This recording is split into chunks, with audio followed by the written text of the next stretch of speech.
Cordial saludo. El objetivo de este video es explicar en detalle el diagrama de flujo para controlar el proceso de cultivo de hongos comestibles de ostra por medio del diagrama de flujo con las entradas de datos respectivas.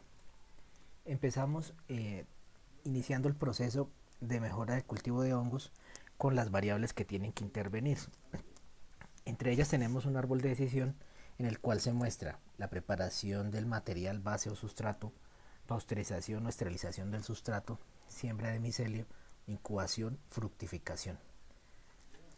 Al salir de este proceso encontramos 4 variables que son las que intervienen en el proceso específico, en el cual encontramos humedad relativa que esté entre el 60 y el 70%, control de temperatura entre el 25 al 30%, nivel de dióxido de carbono entre 2000 a 2500 partículas por millón, la iluminación total que no sea superior al 10%.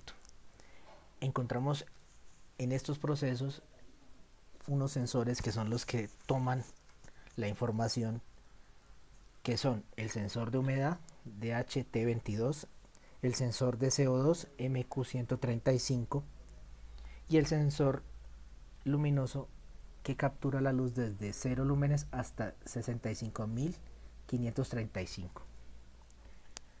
Cuando se capturan estos datos, pasan al módulo ESP8266, quien es el que, por medio de los sensores que tiene conectados al módulo, almacena las variables de las cuales vienen específicas de los sensores, las cuales son almacenamiento de la variable en grados centígrados, almacenamiento de la variable de CO2 y almacenamiento en captura en lúmenes de luz. Teniendo en cuenta que el módulo se encuentra conectado a un display LCD, el cual nos va a indicar los procesos que podemos ir viendo en el desarrollo de la captura de la información.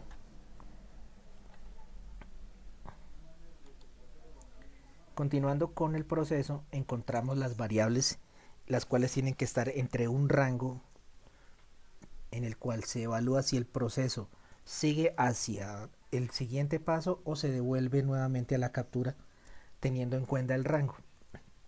Contamos con las variables que están en grados centígrados, que debe ser entre 15 grados y 18 grados. Y teniendo en cuenta esta variable debemos validar si esta hace el proceso de alertamiento o no se presenta ningún tipo de alarma en el display. La variable de CO2 debe estar entre 1000 y 2500 partículas por millón y la variable de luminosidad debe estar entre 1000 y 2500 lúmenes. Si no se tiene ningún tipo de validación, si se encuentra dentro del rango, entran de nuevo en el proceso y vuelven a empezar.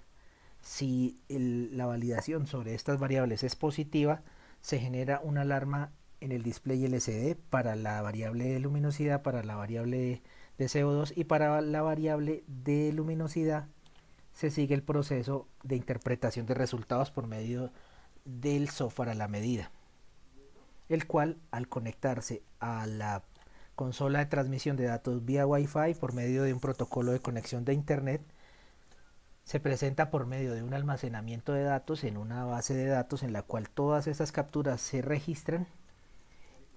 Por medio de un software a la medida se realizan las conversiones, operaciones y el muestreo de datos en el dashboard de los datos capturados. Estos se transfieren a la plataforma de datos por medio de UV-Dots, la cual permite el acceso del actuador LED para obturar un bombillo. Y con esto concluimos el proceso de captura de datos para el proceso en cuestión.